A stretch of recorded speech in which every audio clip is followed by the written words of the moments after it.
ओम शांती. आज आहे 17/8/2025 ची अव्यक्त मुरली. रिवाइज तारीख आहे 16/11/2006. आज विशेष मुरलीचं टायटल आहे आपल्या स्वमानाच्या नशेमध्ये राहा आणि वेळेचे महत्व समजून वेळेच्या अगोदर तयार राहा. आज चारी दिशांच्या परमात्मा प्रेमाचे पात्र स्वमानधारी सेटवर सेट असलेल्या मुलांना आज बाबा पाहत आहे.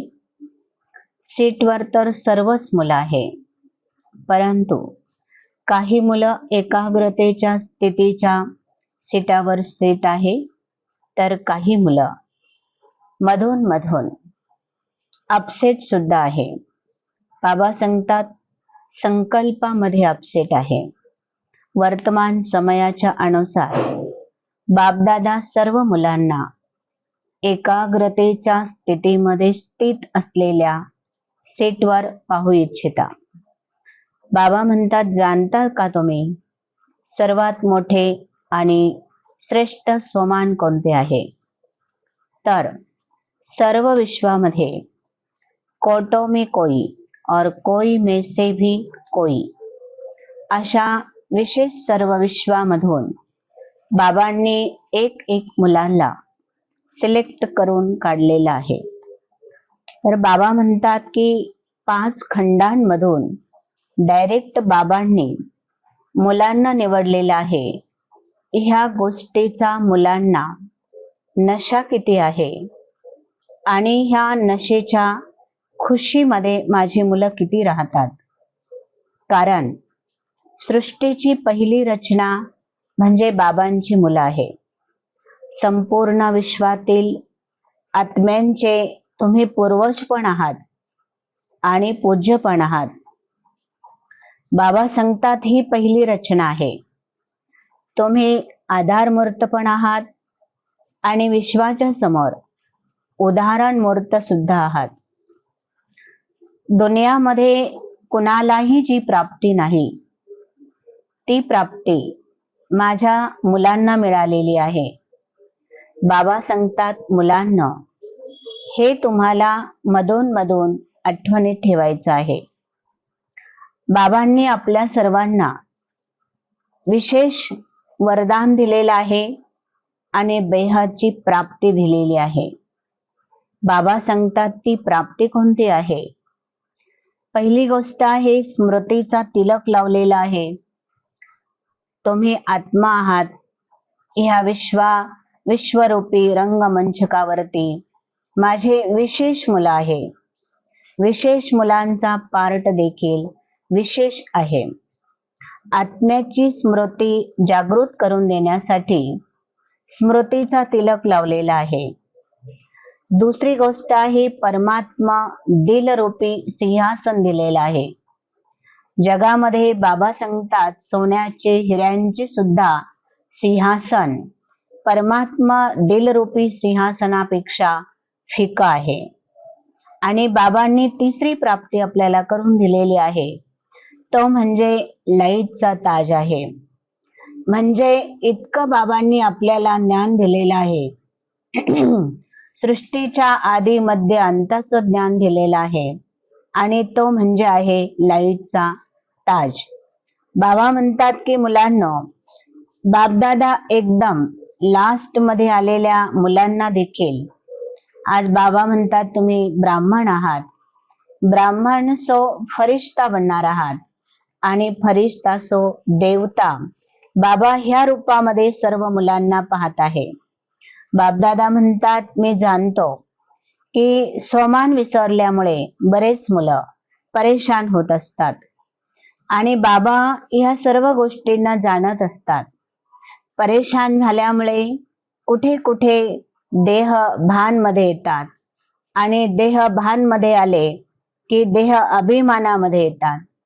देह अभिमान सर्वात मोठा नुकसानकारक विकार आहे. बाबा म्हणतात हा स्वभाव आणि संस्कार आहे, याला तुम्हाला बाजूला ठेवायचं आहे. जे मुलं समजदार आहे, ज्ञानाने फुल आहे, परंतु यामध्येही काही काही मुलं ज्ञानाच्या शक्तीने मात्र फार कमी आहे असा बाबांना अनुभव होत आहे. बाबा म्हणतात की शक्तिशाली जीवनच बनायचं आहे अशी तुम्ही प्रतिज्ञा करा. बाबा म्हणतात मी ह्या छोट्याशा युगामध्ये येतो आणि मोठ्यातली मोठी मी तुम्हाला प्राप्ती करून देतो. छोट्याशा युगामध्ये मोठ्यातली मोठी प्राप्ती कोणती आहे? डबल प्राप्ती आहे, सिंगल प्राप्ती नाही. तर बाबा सांगतात की वर्तमान समयामध्ये बाबा सर्व शक्तिवान तुमच्या बरोबर असल्यामुळे कोणतीही अशक्य गोष्ट तुम्ही करू शकता. कोणत्याही स्थानावर बाबा तुमच्या बरोबर आहे. फक्त तुम्ही मनापासून म्हणा, माझा बाबा, मिठा बाबा, प्यारा बाबा, बाबा तुमच्या बरोबर हजर आहे.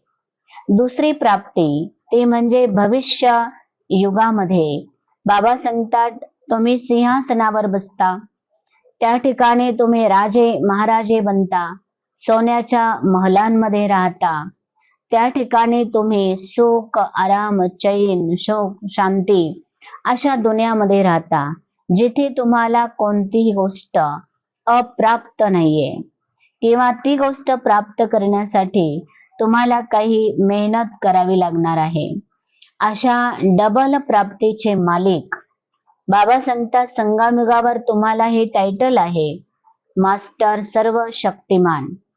तर या टायटल म्हणजे या स्वमानाच्या सीटवर तुम्ही नेहमी सेट राहा. स्वतः स्वमानामध्ये एकाग्र राहा आणि तुम्ही वेळेचं महत्व मात्र खूप खूप समजून चला. एक तर स्वतःचे महत्व तुमच्या लक्षात यायला पाहिजे, दुसरं वेळेचं महत्व तुमच्या लक्षात यायला पाहिजे आणि तिसरं महत्व आहे प्राप्तीचं महत्व. कारण कोणतीही गोष्ट वेळेवरच होत असते. वेळेला फार फार मूल्य आहे. बाबा सांगतात याच्यामध्ये थोडंही तुम्हाला अलबेल होऊन चालणार नाही. तुम्हाला अलर्ट व्हायचं आहे, हुशार व्हायचं आहे आणि तुम्हाला जागृत देखील राहायचं आहे. बाबा विशेष वरदानामध्ये सांगतात की बाह्यमुखी चतुराईपासून तुम्हाला मुक्त राहण्यासाठी बाबा बाप पसंत तुमच्या बरोबर सौदा करत आहे. बापदादांना पहिली गोष्ट तर दुनियामधली चतुराई बिलकुल पसंत नाहीये. भगवंताला म्हटलं जातं भोळ्यांचा भगवान. भोळा भगवान हा भोळ्या मनाचा भगवान असतो. बाबा म्हणतात चतुर सुजान बाबा हा भोळ्या मुलांना गरिबापासून सावकार बनवतात. परमात्मा डिक्शनरी मध्ये कोणत्याही सावकारांचे नाव नसतात. परमात्मा डिक्शनरी मध्ये तर गरीब मुलांचे नाव आहे. आणि बाबा सांगतात तुम्ही ह्या दुनियामध्ये फक्त VVIP नाही तर VVVIP आहे. म्हणजे सर्वात मोठे जे मेहमान आहे, पाहुणे आहे, खरे तुम्ही आहात. बाबा सांगतात ज्या दुनियामध्ये ज्या मुलांवरती दुनियाची कोणत्याही प्रकारची दृष्टी जात नाही, अशा मुलांवर स्वयं भगवंताची दृष्टी पडलेली आहे. आणि अशीच मुलं बाबांना म्हणतात मनापासून मेरा बाबा, मिठा बाबा, प्यारा बाबा. बाबा सांगतात एका सेकंदामध्ये अनेक मुलांना अनेक खजान्यांची प्राप्ती होत असते. म्हणून माझे गरीब मुलंच सौदा करण्यासाठी सौदागर बाबांशी तत्पर होत असतात. बाबा म्हणतात सर्वांचा स्नेह प्राप्त केला तर सर्वांचा स्नेह प्राप्त करायचा असेल तर मुखाने नेहमी मधुर आणि गोड बोलत राहा, तर सर्वांचा तुम्हाला स्नेह आणि प्रेम प्राप्त होत राहील. आज बाबा विशेष म्हणतात सहयोगी बनायचं असेल तर परमात्मा प्रेमाचे तुम्ही पात्र व्हा. जसा बापदादांच्या आठवणीमध्ये आपण राहतो तर त्या प्रेमामध्ये आपण जसे डुबून जातो. बाबा सांगतात दुनियामध्ये तुमची कोणत्याही प्रकारची दृष्टी वृत्ती किंवा तुमचे स्वभाव संस्कार संकल्प हे दुनियामध्ये डुबले नाही गेले पाहिजे, म्हणजे कुणावर तुम्ही प्रभावित झाले नाही पाहिजे. कारण तुमच्या स्वतःवरती सर्व शक्तिवान बाबांची नजर आहे आणि सर्व शक्तिवान बाबांच्या नजरेमध्ये तुम्ही पलत आहात. बाबा सांगतात की जसं आधी स्थापनेमध्ये ब्रह्माचं रूप आणि भविष्यामध्ये श्रीकृष्णाचं रूप दिसतं, तसं बाबा ह्या समयाला मुलांना मास्टर सर्व शक्तिवानाच्या रूपात पाहतात. तर अशा मुलांवरती कोणत्याही विकारी मनुष्याची दृष्टी पडू शकत नाही. ओम शांती.